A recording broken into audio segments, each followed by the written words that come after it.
जंगबंदी में तोसी पर वजीर आजम शहबाज शरीफ का अमरीकी सदर से इजहार तशक्कुर। कहते हैं अपनी और फील्ड मार्शल सैयद आसिम मुनीर की तरफ से सदर ट्रंप का शुक्रिया अदा करता हूँ। अमरीकी सदर ने जंगबंदी में तोसी की हमारी दरख्वास्त को खुश उसलूबी से कबूल किया। पाकिस्तान तनाज़ात के मुज़ाकराती हल के लिए भरपूर कोशिशें जारी रखेगा। उम्मीद है दोनों फ़रीक जंगबंदी की पासदारी जारी रखेंगे। तनाज़ात के मुश्किल खात्मे के लिए जामे अमन डील में कामयाब हो जाएंगे। सदर ट्रंप की जंगबंदी में तोसी की कोई अहमियत नहीं। स्पीकर ईरानी पार्लियामेंट बाकर कालिबाफ की मुशीर मेहदी मोहम्मदी का अमरीकी सदर के बयान पर रद्दअमल। कहा, हारने वाला फरीक हुक्म नहीं दे सकता। ट्रंप की जंगबंदी में तोसी का कोई मतलब नहीं। नाकाबंदी का तसलसल बमबारी से मुख्तलिफ नहीं और इसका जवाब फौजी रद्दअमल के साथ होना चाहिए। सदर ट्रंप का जंगबंदी में तोसी का ऐलान सरप्राइज हमले के लिए वक्त लेना है। ईरान को जरूरी इक़दाम करने चाहिए। वक्त आ गया है कि ईरान खुद पहल करे और अपनी हिकमत अमली को आगे बढ़ाए।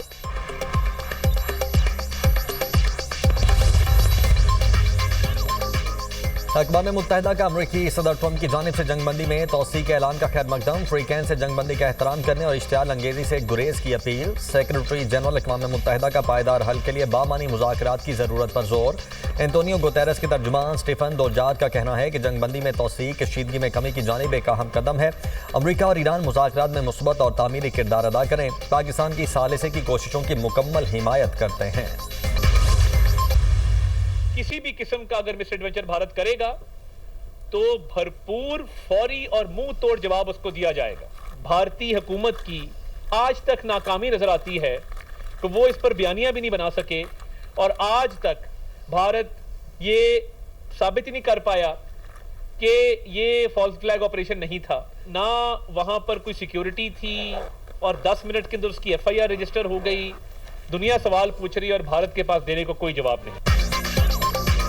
भारत की किसी भी मुहिम जोई का फैसला कुन जवाब देंगे। वफाकी वज़ीर इत्तलात अता तारड़ का दो टोक ऐलान। कहा, Bharat Pahalgam false flag operation पर सवालात का तसल्ली बख्श जवाब नहीं दे सका। पहलगाम ऑपरेशन की FIR 10 मिनट में दर्ज कर ली गई थी।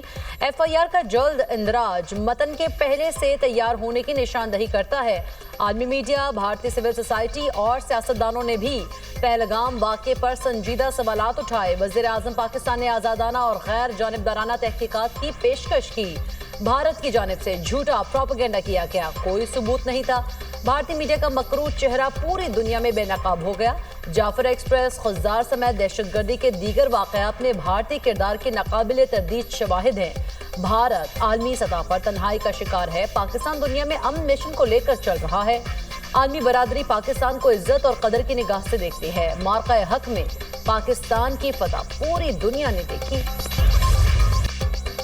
22 अप्रैल 2025 भारत के लिए हजीमत का दिन। भारत एक साल बाद भी पहलगाम वाक़े के ठोस शवाहिद दुनिया को पेश न कर सका।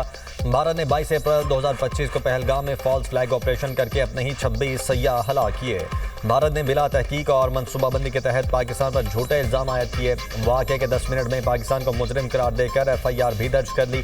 पाकिस्तान ने भारतीय इल्ज़ाम को मुकम्मल तौर पर मुस्तरद किया और गैर जानिबदार और शफाफ तहकीकात का मुतालबा किया। भारत ताहाल गैर जानिबदार आलमी इदारे से तहकीकात करवाने पर राजी न हुआ। पाकिस्तान ने भारत के जाली मंसूबे की हकीकत दुनिया पर आश्कार की। खुद भारतीय अवाम ने भी मोदी सरकार के झूठ को बेनकाब किया। भारतीय अपोजिशन ने पहलगाम वाक़े को सिक्योरिटी और इंटेलिजेंस की बड़ी नाकामी करार दिया।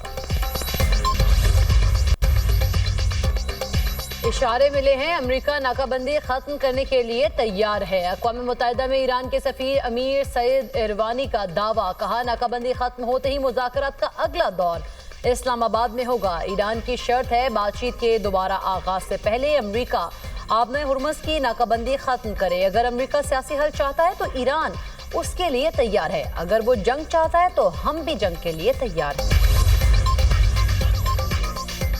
ईरानी वज़ीर ख़ारिजा अब्बास इराक़ची का कहना है, ईरानी बंदरगाहों की नाकाबंदी जंगबंदी की खिलाफ वर्जी है। तिजारती जहाज़ पर हमला करना, अमले को यरगमाल बनाना उससे बड़ी खिलाफ वर्जी है। ईरान जानता है किस तरह पाबंदियों को बेअसर करना है। हम जानते हैं मफादात का दिफा कैसे करना है और गुंडागर्दी का मुकाबला कैसे करना है। पासदारान इनकलाब के ओमान के करीब बहरी जहाज पर फायरिंग। बरतानिया मैरीटाइम ट्रेड ऑपरेशंस का दावा। बयान में कहा, ओमान के शुमाल मशरिक में 15 नॉटिकल मील के फासले पर जहाज पर फायरिंग हुई है। एक ईरानी गन बोट ने जहाज के करीब आकर फायरिंग की। जहाज के बुर्ज को शदीद नुकसान पहुंचा है। वाकये में आग लगने या माहौलियाती नुकसान की इत्तला नहीं मिली। जहाज का तमाम मामला महफूज है। अमरीकी हमले पर तयशुदा अहदाफ को फौरी निशाना बनाएंगे ईरान के मुसल्लह अफवाज का इंतबाह। तर्जुमान ईरानी फौज का कहना है, ईरानी अफवाज 100% तैयारी की हालत में हैं।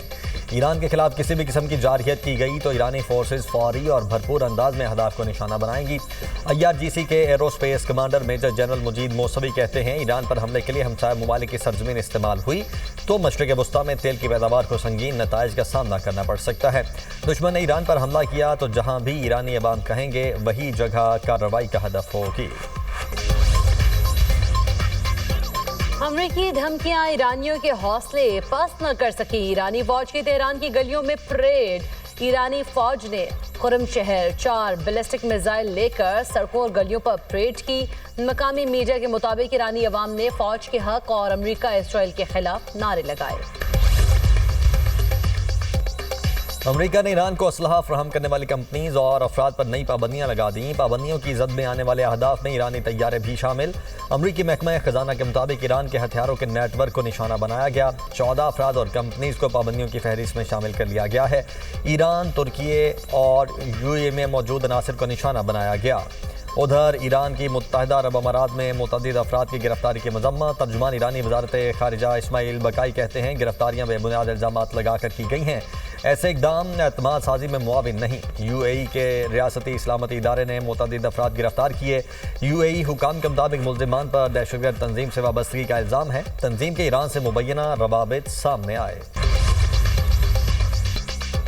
अमेरिका का दिफाई बजट में तारीख का बड़ा इजाफा। पेंटागन ने माली साल 2027 के लिए ट्रंप का $1.5 ट्रिलियन का दिफाई बजट पेश कर दिया। दूसरी जंग अजीम के बाद अमेरिकी दिफाई अखराजात में सालाना बुनियाद पर यह सबसे बड़ा इजाफा है। बजट में तरजीहात के तहत मिसाइल, दिफाई निज़ाम, ड्रोन टेक्नोलॉजी शामिल। जहाज साजी के लिए $65 अरब मुख्तस किए गए हैं। 18 जंगी और 16 मुआविन जहाज तैयार किए जाएंगे। F-35 तैयारों की खरीदारी बढ़ाकर 85 जहाज सालाना कर दी गई है। जदीद असलहा और एंटी ड्रोन सिस्टम्स के लिए $21 अरब मुख्तस। फौजियों की तनख्वाहों में 5 से 7% इजाफे की तजवीज़। 44,000 नए अहलकार भर्ती करने की सिफारिश भी की गई। इसराइल के लिए जासूसी के इल्जाम में ईरान में एक और जासूस की सजाए मौत पर अमल दरामद। ईरानी मीडिया के मुताबिक मुजरिम की शनाख्त मेहदी फरीद के नाम से हुई। मुजरिम एक हसास इदारे के सिविल डिफेंस यूनिट में तैनात था। खुफिया मालूमात इसराइल मुंतकिल करता रहा। सदर ट्रंप ने वाजे कर दिया, ईरानी बंदरगाहों की नाकाबंदी जारी रहेगी। अमरीकी वज़ीर ख़जाना स्कॉट बेसेंट कहते हैं कि महज चंद दिनों की बात है कि खार्क जजीरे में तेल ज़ख़ीरा करने की गुंजाइश ख़त्म हो जाएगी। मैरीटाइम तिजारत में रुकावट डालना ईरानी हुकूमत की बुनियादी आमदनी को हदफ बनाना है। ईरान जंग के बायस यूरोप को ईंधन बहरान का सामना हो सकता है। यूरोपीय यूनियन के तवानाई कमिश्नर डैन जोर्जेंसन का बयान। कहा, बेहतरीन सूरत हाल में भी गैस की पैदावार को बहाल होने में कई साल लग सकते हैं। तेल की पैदावार कुछ हफ्तों में बहाल हो सकती है, मगर तरसील में मजीद वक्त दरकार होगा। आइंदा मौसम गर्मा यूरोप के लिए मुश्किल साबित हो सकता है। जेट फ्यूल और बाद में डीजल की किल्लत का खदशा मौजूद है।